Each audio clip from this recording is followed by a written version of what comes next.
ہمارا عظیم ترین افتخار کبھی نہ گرنے میں نہیں بلکہ گر کے بار بار اٹھ کھڑا ہونے میں ہے۔ کامیاب لوگ زندگی میں عام انسان کی طرح مشکلات کا سامنا کرتے ہوئے آگے بڑھتے ہیں۔ ان کی خاصیت یہ ہوتی ہے کہ یہ مشکلات سے گھبرا کر رک نہیں جاتے۔ ناکامیوں کا سامنا ہر انسان کو یکساں طور پر کرنا پڑتا ہے، اور اگر یہ کہا جائے کہ کامیاب انسان زندگی میں زیادہ ناکامیوں کا سامنا کرتا ہے تو ہرگز غلط نہ ہوگا۔ کامیاب افراد اس حقیقت کو سمجھتے ہیں کہ ان کے راستے میں آنے والی ہر رکاوٹ، ہر ناکامی ان کے لیے سبق ہے، جسے پڑھ کر سیکھ کر وہ زندگی میں کامیاب ہو جائیں گے۔ ہر انسان جو زندہ ہے، جی رہا ہے، اسے زندگی میں جا بجا مشکلات کا سامنا کرنا پڑتا ہے۔ بعض اوقات وہ کامیاب ہوتا ہے اور اکثر اوقات وہ سیکھتا ہے۔ یہ سیکھنے کا عمل انسان کی موت کے ساتھ ہی ختم ہوتا ہے۔ اگر آپ ناکامی کا سامنا نہیں کرنا چاہتے، اس کے خوف سے کوئی بھی قدم اٹھانے سے کتراتے ہیں، تو حقیقتاً آپ نے ابھی تک زندگی جینا شروع ہی نہیں کی۔ جے کے رولنگ، جو کہ مشہور ترین ناول ہیری پوٹر کی مصنف ہے، ان کا کہنا ہے کہ اگر آپ بار بار ناکام ہونے کا حوصلہ نہیں رکھتے تو پھر آپ کو کامیابی کے خواب چھوڑ دینے چاہیے۔ ناکامی کیا ہے؟ میں سمجھتا ہوں کہ وقتی طور پر ناکام ہو جانا ناکامی نہیں ہے، بلکہ ناکامی پر خود کو دلائل پیش کرتے ہوئے راضی کرنے کی کوشش کرنا حقیقی ناکامی ہے۔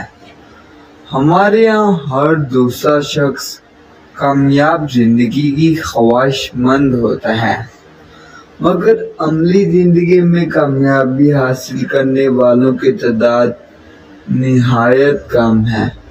اس کی ایک بڑی وجہ لوگوں کا وقتی ناکامی کو دل سے لگا کر محنت ترک کر دینا ہے۔ اگر آپ کامیاب زندگی گزارنا چاہتے ہیں تو آپ کو ناکامیوں کے گلے لگا کر مزید محنت اور عزم کرتے ہوئے مسکرانا ہوگا۔ کامیابی کا اہم ترین اصول ہے کہ اگر آپ میں ناکام ہونے کا حوصلہ نہیں ہے تو آپ کبھی بھی کامیاب نہیں ہو سکتے۔ آپ کبھی غور کیجئے گا کہ چھوٹے بچے اتنا جلدی سب کچھ سیکھ لیتے ہیں، وہ کیوں؟ ناکامی کے سو خوفزدہ نہیں ہوتے۔ آپ کو علم ہوگا کہ آگے بڑھنے کی طرف انہیں ناکامیوں کے خوف سے آزاد کر کے ہر دن کچھ نیا، کچھ بہتر سیکھنے اور کرنے کا حوصلہ عزم دیتی ہے۔ وہ اپنی غلطیوں کو تقسیم کرتے ہیں، خود پر محنت کرتے، مستقل مزاجی سے آگے بڑھتے ہیں۔ بچوں کی یہ عادت ان کی ہر ناکامی کو کامیابی میں بدل دیتی ہے۔ یہی حال تمام انسانوں کا بھی ہے۔ ناکامیوں کو قبول کر کے خوف زدہ ہو کر بیٹھ جانا انسانی فطرت میں شامل نہیں ہے۔ اسی لیے ناکام انسان تمام عمر خود کو دلائل دیتے، بے چینی کی زندگی بسر کرتے نظر آتے ہیں، جبکہ ناکامیوں کو قبول کر کے اپنی صلاحیتوں پر محنت کرتے ہوئے آگے بڑھ جانے والے کامیابیاں حاصل کر لیتے ہیں۔ ناکامیوں کا ذکر کیا جائے تو دنیا کے امیر ترین شخص بل گیٹس سے کون واقف نہیں؟ کمپیوٹر کی دنیا کا بہت بڑا نام بل گیٹس ہارورڈ یونیورسٹی سے نکالا گیا تھا۔ بل گیٹس نے اپنے پہلے کاروبار کا آغاز پال ایلن کے ساتھ کیا، جس میں اسے ناکامی کا سامنا کرنا پڑا، لیکن اس کے مستقبل مزاجی نے اسے مائکروسافٹ کے ذریعے بہترین کامیابی سے نوازا۔ ہم سب بخوبی واقف ہیں کہ تھامس ایڈیسن وہ بچہ تھا جسے تعلیمی اعتبار سے نالائق تصور کیا جاتا تھا۔ ایڈیسن نے جب بلب بنانا چاہا تو اسے 999 بار ناکامی کا سامنا کرنا پڑا۔ بلب بنانے کی اس کوشش نے 1000 بار اسے کامیابی سے ہمکنار کیا۔ ایڈیسن سے جب پوچھا گیا کہ جناب، آپ نے 999 بار ناکام ہو کر 1000 بار میں ناکامیابی کے ساتھ غلط ایجاد کیا، تو تھامسن نے نہایت خوبصورت جواب دیا کہ میں نے ناکام نہیں بلکہ 999 ایسے طریقے ایجاد کیے جن سے بلب نہیں بن سکتا، اور پھر 1000ویں بار وہ طریقہ ایجاد کیا جس سے بلب بنایا جا سکتا ہے۔ وہ طریقہ تبھی ملا جب میں 999 وہ طریقے ڈھونڈ چکا تھا جن سے بلب نہیں بنایا جا سکتا۔ آئنسٹائن فزکس کی دنیا کا بےتاج بادشاہ 4 سال کی عمر تک ایک لفظ نہیں بولا۔ اسی وجہ سے اسے اسکول سے نکال دیا گیا اور کئی اسکولوں میں کوشش کے باوجود داخلہ نہیں مل سکا۔ یہی وہ شخص جس نے بے شمار مشکلات دیکھی، ناکامیاں جھیلی، مگر پھر ایک دن فزکس کی دنیا کا رخ بدل کر رکھ دیا۔ اس کی کامیابی کو اتنا سراہا گیا کہ نوبل پرائز اس کا مقدر بنا۔ موجودہ دور میں ٹویوٹا اور ہونڈا کے نام سے کون نہ آشنا ہوگا؟ کیا آپ جانتے ہیں سوئچر ہینڈ ایک نوجوان تھا جو کہ ٹویوٹا موٹرز میں نوکری کرنا چاہتا تھا۔ سوئچر نے اسی عرض سے نوکری کی درخواست دائر کی جسے کمپنی کی طرف سے مسترد کیا گیا۔ سوئچر نے اس ناکامی سے دل چھوٹا کرنے کی بجائے اسے قبول کرتے ہوئے خود پر محنت شروع کی اور گھر بیٹھے اسکوٹر بنانا شروع کر دیے۔ یہ ہونڈا موٹرز کا آغاز تھا جسے آج پوری دنیا سراہتی ہے۔ اگر آپ رکے نہیں تو یہ بات کوئی اہمیت نہیں رکھتی کہ آپ کتنا آہستہ چل رہے ہیں۔ کنفیوشس۔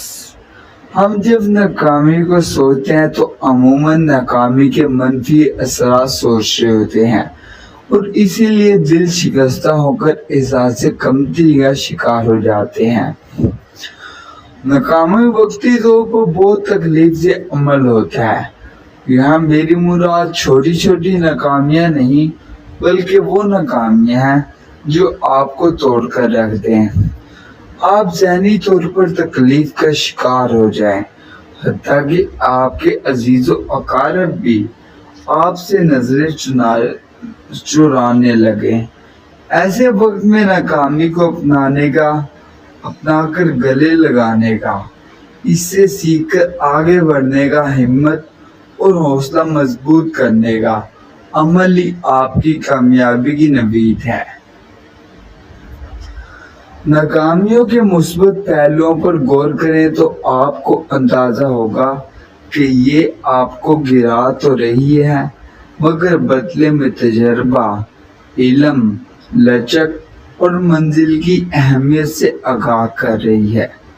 ناکامی کا خوف انسانوں کی زندگی میں مختلف قسم کے نقصانات کا باعث بنتا ہے، جن میں سر فہرست خود اعتمادی میں کمی ہونا ہے۔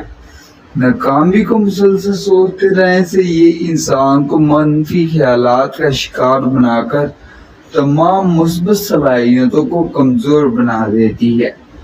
مایوسی اور پچھتاوے کے ملے جلے تاثرات انسان کو بہت کچھ سیکھنے سے محروم کر کے اسے سستی کا شکار بنا دیتے ہیں۔ مایوسی اور اس پر سستی بہت سی جسمانی بیماریوں کا باعث بن کر انسان کو زندگی میں آگے بڑھنے سے روک دیتی ہے۔ میرا ماننا ہے کہ اگر انسان ناکامیوں کے سامنے ڈٹ کر کھڑا ہو جائے، ہر ناکامی کو اپنے لیے سبق کے طور پر قبول کرتے ہوئے اپنی سوچ کو مثبت کر لے تو بڑی سے بڑی ناکامی بھی اس کا کچھ نہیں بگاڑ سکتی۔ زندگی میں اپنے مقاصد تک پہنچنے کے لیے لاہ عمل طے کرنا بہت اہم ہے۔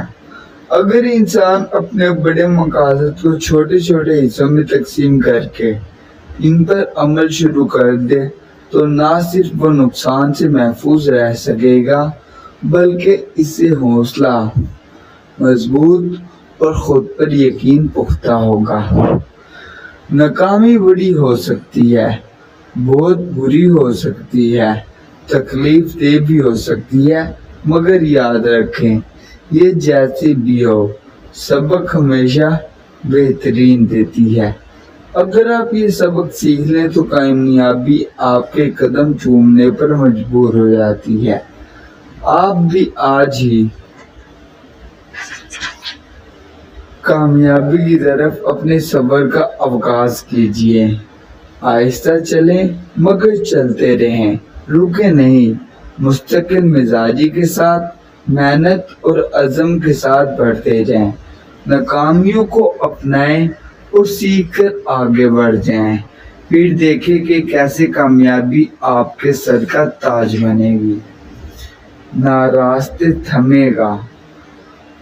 راستہ تھمے گا نہ میں رکوں گا، منزل کی جانب یوں ہی چلتا رہوں گا۔ میں آپ کو ایک کہانی سناتا ہوں۔ یہ کہانی ایک ایسی خاتون کی ہے جو اب کسی تعارف کی محتاج نہیں، پوری دنیا میں ان کی کتابوں کی دھوم ہے۔ لوگ آج انہیں پڑھنا اور سننا چاہتے ہیں، مگر ان کی شہرت سے پہلے ان کی زندگی کافی مشکلات سے دوچار تھی۔ ان کی زندگی میں ایک وقت ایسا بھی آیا جب انہیں کلینیکل ڈپریشن کے مرض کا سامنا کرنا پڑا اور نوبت یہاں تک آ پہنچی کہ انہوں نے خودکشی کرنے کا ارادہ کر لیا تھا۔ یہ خاتون وہ مصنف ہیں جن کی شادی بھی ناکامی سے دوچار ہوئی اور جس کے بعد انہیں بے روزگاری کا بھی سامنا کرنا پڑا۔ سنگل پیرنٹ بھی، ایک بچے کی پرورش کی ذمہ داری سر پر تھی۔ انہوں نے وہ وقت بھی دیکھا کہ حالات کے ہاتھوں مجبور ہو کر انہیں اپنے اور اپنی بچی کی پرورش کے لیے حکومت سے مالی مدد مانگنی پڑی۔ انہوں نے اپنے مالی حالات کا تذکرہ ان الفاظ میں کیا کہ ایک ایسی ماڈرن برطانوی خاتون جو بے گھر نہیں ہے مگر غریب ہے۔ 1990 عیسوی کی بات ہے جب وہ ایک دن بذریعہ ٹرین مانچسٹر سے لندن جا رہی تھی تو اس کے ذہن میں ایک ایسے چھوٹے بچے کی کہانی کا مکمل آئیڈیا اترا جو ویز ڈے اسکول میں